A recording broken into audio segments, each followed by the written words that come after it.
आज की इस प्रेस कॉन्फ्रेंस में आप सबकी प्रेस के साथियों का स्वागत है।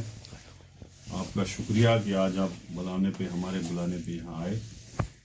मेरे साथ प्रदेश कांग्रेस कमेटी के जनरल सेक्रेटरी और डीडीसी इम्तियाज अहमद खालिद साहब भी इस प्रेस कॉन्फ्रेंस में साथ थे और हमारे गुलाम प्रेसिडेंट साहब।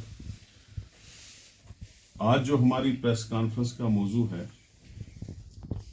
वो ये है कि आपने काफ़ी दिनों से देखा कि कांग्रेस पार्टी और सभी अपोजिशन पार्टियां जो है रोड्स पे है, क्योंकि हमारे गृह मंत्री श्री अमित शाह जी ने जो बाबा राव अंबेडकर जी के खिलाफ, उनकी शान के खिलाफ गुस्ताखी की और ऐसे लफ्ज बोले कि जिससे पूरा दलित समाज और सारी अपोजिशन पार्टीज पूरे गुस्से में हैं।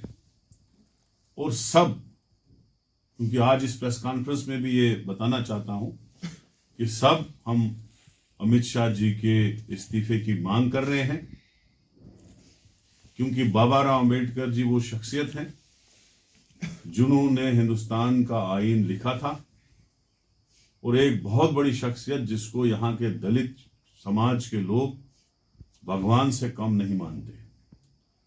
और अमित शाह जी ने ये बात हाउस में कही कि बार बार आप अंबेडकर जी का नाम और उसके नाम का फैशन बन चुका है, और अगर इतना नाम हमने भगवान का लिया होता तो हम स्वर्ग में जाते।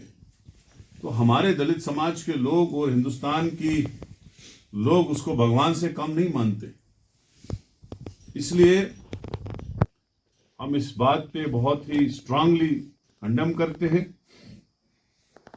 और आपको ये आरएसएस और बीजेपी की हिस्ट्री देखनी चाहिए कि पहले भी जब बाबा राव अंबेडकर जी ने आईन बनाया था तब भी इन लोगों ने सड़कों पे उनके खिलाफ प्रोटेस्ट किए और हमेशा उनकी शान के खिलाफ गुस्ताखियां की।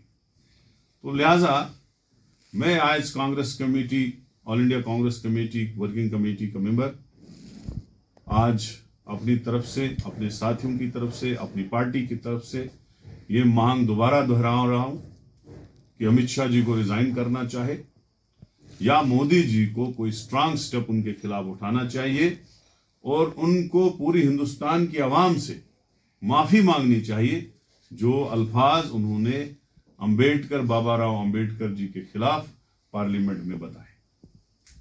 हुकूमत है कहां? क्योंकि हुकूमत लोगों ने बनाई थी, वोट जबरदस्त तरीके से दिया था चेंज के लिए। तो मुझे नहीं लगता है अभी तक कोई हुकूमत जमीनी सतह पे है।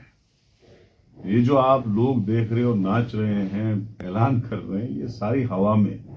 ना अभी तक इनको कोई पावर है, ना इनके पास कोई फंड्स है, ना इनकी कैबिनेट मीटिंग का कोई डिसीजन पास हो रहा है, ना इनका ऑर्डर कोई पास हो रहा है। अभी तक जो है बिजनेस रूल्स तक नहीं बने। तो हुकूमत है कहां? जब हुकूमत फंक्शनिंग करेगी और कांग्रेस को लगेगा कि जो हमारे पॉइंट्स हैं, हमारा मैनिफेस्टो है, उसमें कोई बात रही तो हम उस पर बात करेंगे। लेकिन मुझे लगता है कि अभी तक हुकूमत हवा में ही है, कोई जमीन सतह पे उसका कोई इम्पैक्ट नहीं है। जब सारे departments including home department, revenue department और फुल फ्लेज्ड पावर जो थे सरकार के पास थे, रियासती सरकार के पास थे, एज ए मिनिस्टर हमारे पास थे। और जहां तक यहाँ की असेंबली का ताल्लुक है, 370 और 35A की वजह से हमारी जमीनें महफूज थी, हमारी नौकरियां महफूज थी और हमारा असेंबली सबसे पावरफुल असेंबली थी मुल्क में। कि जो भी लॉ पास होता था पार्लियामेंट में वो डायरेक्ट जम्मू कश्मीर पे इंप्लीमेंट होता ही नहीं था जब तक हम उसको असेंबली में पास ना करें। और हम तो पार्लियामेंट का असेंबली मेंबर्स थे, तो दैट वाज मोस्ट पावरफुल। ये स्पेशल स्टेटस तो इसीलिए था जम्मू कश्मीर। तो जितनी पावरफुल जम्मू कश्मीर की रियासत थी, उतनी कमजोर रियासत बीजेपी ने इसको बना दी।